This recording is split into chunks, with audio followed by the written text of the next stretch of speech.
Skip it up and that up. So Microsoft pulls another 180 with the Xbox One. Supposedly, this isn't confirmed by them yet, but remember the whole thing about, especially when Call of Duty Ghosts was just coming out for next-gen consoles, and we were learning that 10% of the graphics processor in the Xbox One was always reserved for the Kinect. Developers couldn't touch it. Infinity Ward for Call of Duty Ghosts went to Microsoft and said, hey, can we get a little bit more of this horsepower? And Microsoft said no. A lot of people speculated the reason that the Xbox One version of Call of Duty Ghosts, the reason it was only 720p was due to the fact they didn't have access to the extra 10% of the GPU. And, Microsoft was very strict on it. And the reason that people are thinking we're seeing inferior multiplats and, sub 1080p games that are even exclusive on the Xbox One is because of this. Well, Microsoft seems to be changing their mind again. There's a guy out there named Pete Dodd. He was behind last year the whole No PS4 DRM campaign, and he's released other sources of news. He's saying, he had a tweet on Twitter saying that Microsoft is now allowing developers to have 8% more access to the GPU. So only 2% now of the graphics processor has to be dedicated to the Kinect. Not 10% anymore, 2%. Now, why do I think this is? Got something here for you. Tomb Raider Fraud Edition. I'm going to keep calling it that. I got this because I'm doing a PC versus PS4 comparison. Now, if you've seen the videos on that, okay, a lot of times the game on the PS4, they had, I think it was the Lens of Truth, I'm not sure, but I saw a video where they were showing frame rates between the Xbox One and PS4, and the frame rate is usually 50 to 60 frames per second on the PS4, and it's only 30 frames per second on the Xbox One.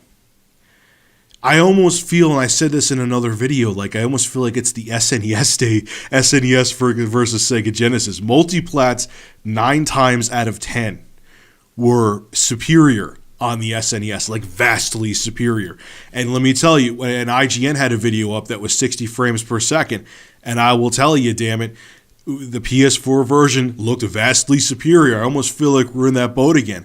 And I'm sure Microsoft, when I went into GameStop, there were tons of Tomb Raider.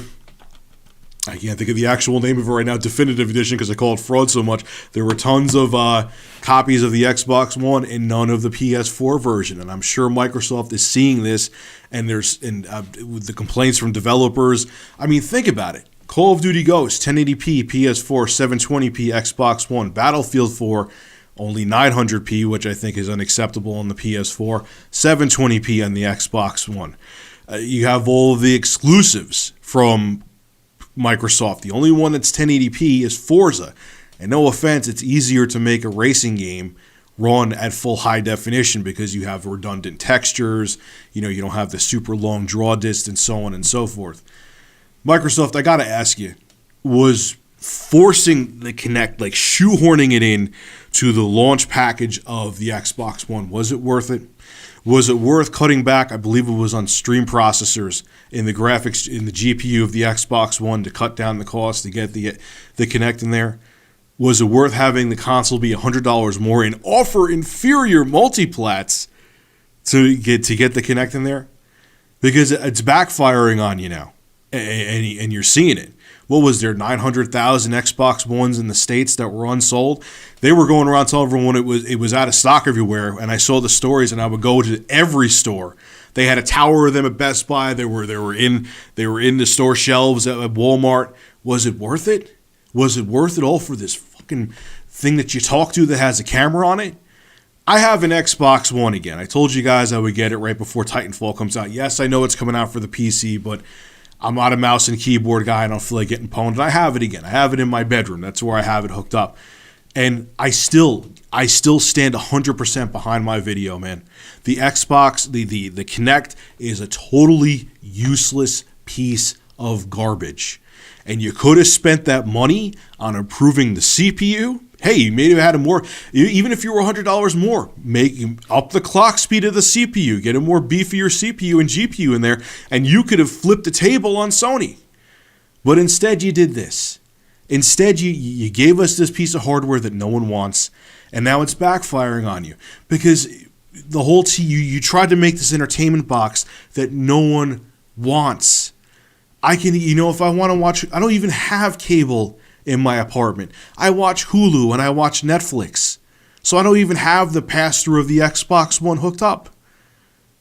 Mark my words, this time next year, I guarantee it, this time next year, they may not be out, but they're going to at least announce a connectless Xbox One bundle. I could be wrong, but I see it. I see it coming. You don't need the thing. You don't even have to have it plugged in. I just have it plugged in because what the hell? I had to spend the money on it. I might as well have an extra piece of plastic that I had to buy anyway hanging around.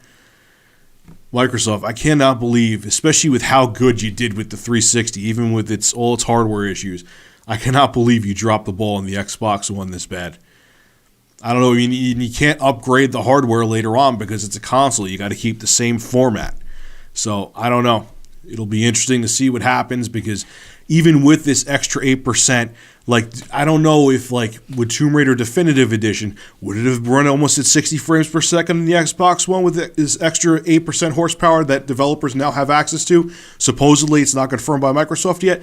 I don't know. I don't know how that will turn out in real-world performance. Maybe it's too little too late, and because they use DDR3 RAM and cut back on the GPU for cost measures, maybe it's still going to bite them in the ass, even with this extra 8%, and multiplats will still be inferior.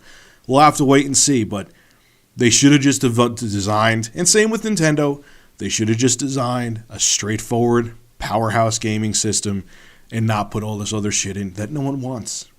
That's why they're sitting on the shelves, Microsoft. They're more expensive, and you have a giant spy camera that no one gives a shit about. Anyway, folks, make sure to rate, comment, favorite, and subscribe. And as always, thank you for supporting Review Tech USA. Have a good one.